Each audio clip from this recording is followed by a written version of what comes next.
Vincent exclaimed, satisfied after testing his claws on the fresh scratching pole. The new tree, with almost a dozen shelves and even more poles, now occupied nearly half of the living room. George sighed, feeling more oppressed than relieved. "Is it to your liking, then?" "It's great."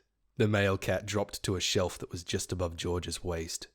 "Thank you, George. We're very grateful for your love and care," Caroline chimed from behind her mate. The look in her wide eyes made it all worth it for her owner. "Though I think it's time we ask you the hard question," the male cat said, turning serious all of a sudden.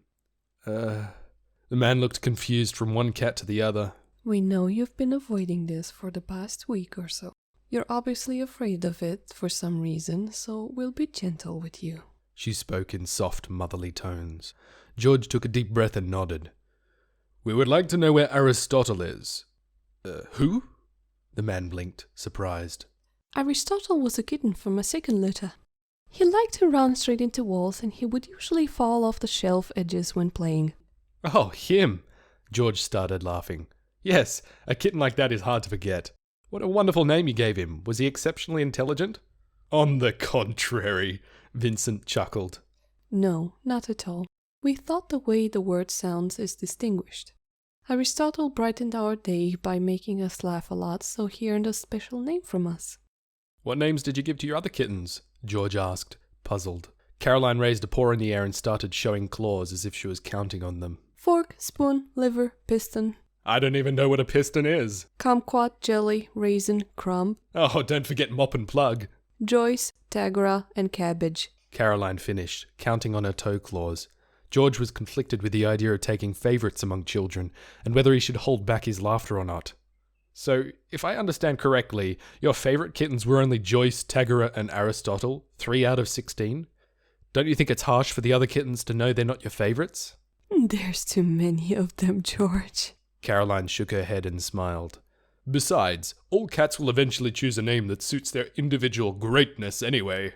Before you adopted him, Vincent's name was actually Fridge Magnet. George couldn't hold it in anymore and burst out laughing. Neither of the cat parents seemed disturbed about it. "So, about Aristotle," Vincent said, trying to bring the mood back to serious business. "Yes, I apologize. Aristotle was taken by a lady dressed in bright purple whose name was Amelia."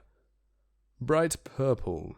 Vincent attempted to trace the memory. Oh, I think he refers to the woman that reeked of rosy alcohol and pungent lavender scents, darling. "Oh, yes. I remember the awful stinging in my nose. Well then, we would like for you to arrange a meeting with her." George grimaced again. "I surely hope you won't be using that language around her." Then a frightening thought occurred to him. "You don't want to take Aristotle back, do you?" I don't think it needs to come to that. Caroline shook her head. "The place is already crowded as it is, even without kittens." Vincent voiced his mate's fears. We just want a little get-together with our son, just to see how things are going for him, maybe get a few laughs. Call it tea time. "All right, I suppose that can be arranged." George nodded, feeling relieved. He got up and started scrolling through his phone messages. "It might take a while. Us humans have work days and such, you know." Don't worry, George, darling. We'll be patient. "We still have 2 more kittens to name anyway. That should keep us entertained for a few hours or so." "Oh, Caroline, I think I have one. What do you think of Toaster?" What a brilliant name. I'm surprised we haven't thought of that already. And they walked off laughing in their hissy cat-like manner.